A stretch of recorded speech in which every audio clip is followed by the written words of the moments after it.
करने वाले हैं जैव ऑक्सीजन मांग। इसको इंग्लिश में बोलेंगे बायोलॉजिकल ऑक्सीजन डिमांड। तो आगे बढ़ते हैं और समझते हैं जैव ऑक्सीजन मांग कहते किसे हैं। तो कुछ जैव ऑक्सीजन मांग को एक और नाम से भी जाना जाता है जिसको बोलते हैं जैव रासायनिक ऑक्सीजन मांग। इसको बोलेंगे बायोकेमिकल ऑक्सीजन डिमांड। तो अगर पूछा जाता है कि जैविक ऑक्सीजन मांग क्या है या पूछा जाए जैव रासायनिक ऑक्सीजन मांग क्या है, दोनों के आंसर सेम होने वाले हैं। आगे बढ़ते हैं। होता क्या है कि जब पानी होता है ना, तो पानी में बहुत सारे कार्बनिक पदार्थ होते हैं as a polluted, as a प्रदूषक। तो होता क्या है, उनको खत्म करना होता है, उनका विघटन करना होता है। विघटन कौन करते हैं? बैक्टीरिया। ठीक है, मान लो ये जो ब्लैक वाले हैं ये है कार्बनिक पदार्थ, और इनका विघटन करना है जिससे कि पानी की जो शुद्धता है वो बनी रहे, क्योंकि ये प्रदूषक होते हैं। तो ये बैक्टीरिया इनका विघटन करेंगे। तो बैक्टीरिया को क्या चाहिए होगी? ऑक्सीजन। किस लिए? क्योंकि ये इन जो कार्बनिक पदार्थ हैं इनका विघटन कर सकें। तो जितनी भी ऑक्सीजन की आवश्यकता होगी उसे बोलेंगे जैविक ऑक्सीजन मांग या बीओडी। तो यहां क्या लिखा हुआ है?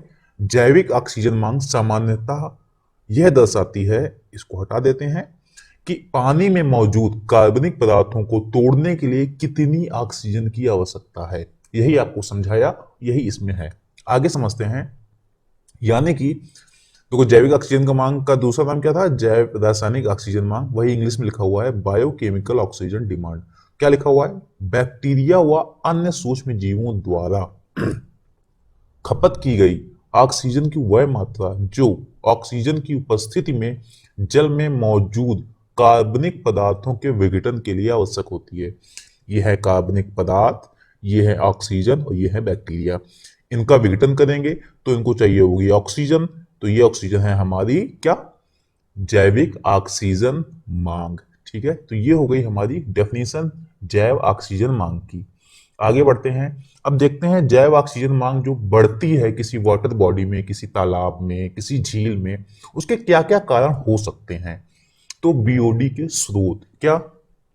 किसी तालाब में मान लो पत्तियां हैं या लकड़ी का मलबा है, पौधे हैं, जानवर हैं, जानवरों का जैसे गोबर वगैरह होता है वो अगर पानी में पहुंच गया तो उनका भी विघटन करना होगा, नहीं तो पानी पॉल्यूटेड बना रहेगा।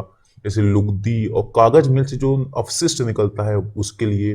अपशिष्ट जल क्या होता है? जैसे घरों में यूज होने वाला जो गंदा पानी होता है वो जब मिलेगा किसी वाटर बॉडी में, झील में मिलता है, तो वहां भी उसका मान लो, या फिर संयंत्र में पहुंचते हैं तो संयंत्र में भी क्या होगा? उसको इकट्ठा किया जाएगा, उसका विघटन करना होगा। तो क्या चाहिए होगा? बैक्टीरिया से विघटन होगा कार्बनिक पदार्थों का, तो उसका एक बीओडी होगा। वैसे खाद्य प्रसंस्करण यानी फूड प्रोसेसिंग जो जो इंडस्ट्री होती है, जो प्लांट होते हैं, वहां से भी जो मटेरियल निकलता है उसमें बहुत सारे कार्बनिक पदार्थ होते हैं। वो जब बह के पहुंचता है कहाँ पर? वाटर बॉडी में, किसी तालाब में, तो वहां भी क्या होगा? उसका बीओडी अपने आप बढ़ जाएगा। आगे समझते हैं। मान लो किसी तालाब का बीओडी काफी ज्यादा है, तो इसका मतलब क्या हुआ? कि वहां पर ऐसे बैक्टीरिया ज्यादा हैं जो ऑक्सीजन की मांग ज्यादा कर रहे हैं।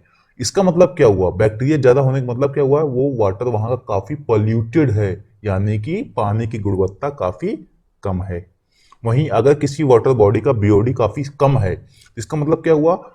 उसमें वैसे बैक्टीरिया कम है जिनको ऑक्सीजन चाहिए। इसका मतलब क्या हुआ? कि वाटर की जो पानी की जो गुणवत्ता है काफी बेहतर है। ठीक है, आगे समझते हैं। कुछ ये फैक्ट हैं कि जैसे जो बहुत, अगर कोई नदी साफ है, ठीक है ना, ये जो आप इमेज देख रहे हैं ना, साफ होती है तो उसका बीओडी बहुत कम होता है, 1 पार्ट पर मिलियन, यानी कि 1 मिलीग्राम पर लीटर ही बीओडी उसको चाहिए होता है। लेकिन जैसे अब सीवेज का पानी हो गया तो सीवेज का बहुत ज्यादा होता है, 200 से लेकर 600 पीपीएम हो सकता है इसका, सीवेज वाटर का। एक चीज और है कि जो बीओडी होता है वो बायोडिग्रेडेबल प्रदूषकों तक ही सीमित है। यानी कि एक तालाब में अगर गोबर पड़ा हुआ है तो वो तो विघटित हो जाएगा, यानी कि क्योंकि वो बायोडिग्रेडेबल है, बैक्टीरिया उसको विघटित कर लेंगे। लेकिन कुछ ऐसा मटेरियल है जो जिसको बैक्टीरिया विघटित ही नहीं कर पा रहे हैं, तो वो तो बना रहेगा। तो इस वजह से ये जल प्रदूषण को मापने का एक बेहतर तरीका नहीं माना जाता है। आगे समझते हैं। 5 दिन में 20 डिग्री सेल्सियस के तापमान पर, ये मापने का एक तरीका होता है, एक स्टैंडर्ड है। 5 दिन लेते हैं, तापमान को रखते हैं 20 डिग्री सेंटीग्रेड, ठीक है, और उस पानी को कहीं पे रखा जाता है, एक, ठीक है ना, एक पॉट में या फिर कहीं भी। इसके बाद देखते हैं कि जो उसमें बैक्टीरिया है उनको कितनी ऑक्सीजन की ज़रूरत पड़ी, उसको माप लिया जाता है। इसको मापा जाता है मिलीग्राम पर लीटर, यानी कि 5 डेज। एक मान लो एक तालाब है या फिर कोई कंटेनर है, इसको 5 दिन, यहाँ पर उस जल को 5 दिन, जो अपशिष्ट जल है 5 दिन रखा जाएगा। इसका तापमान रखा जाएगा 20 डिग्री सेंटीग्रेड, और फिर देखेंगे कि यहाँ पे जो बैक्टीरिया है उनको कितनी ऑक्सीजन की जरूरत पड़ी, और जितनी ऑक्सीजन की खपत होगी उसको बोलेंगे BOD।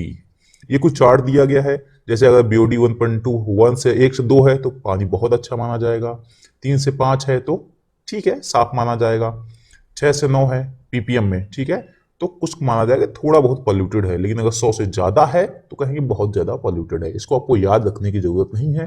हाँ, ये आप याद रखिएगा, ये मापने का एक तरीका होता है, ठीक है, जो एक स्टैंडर्ड है कैसे मापा जाए BOD। तो ये था हमारा आज का वीडियो जो कि हिंदी में था। जल्दी आएंगे किसी अगले टॉपिक के साथ, वो भी हिंदी में। Thank you.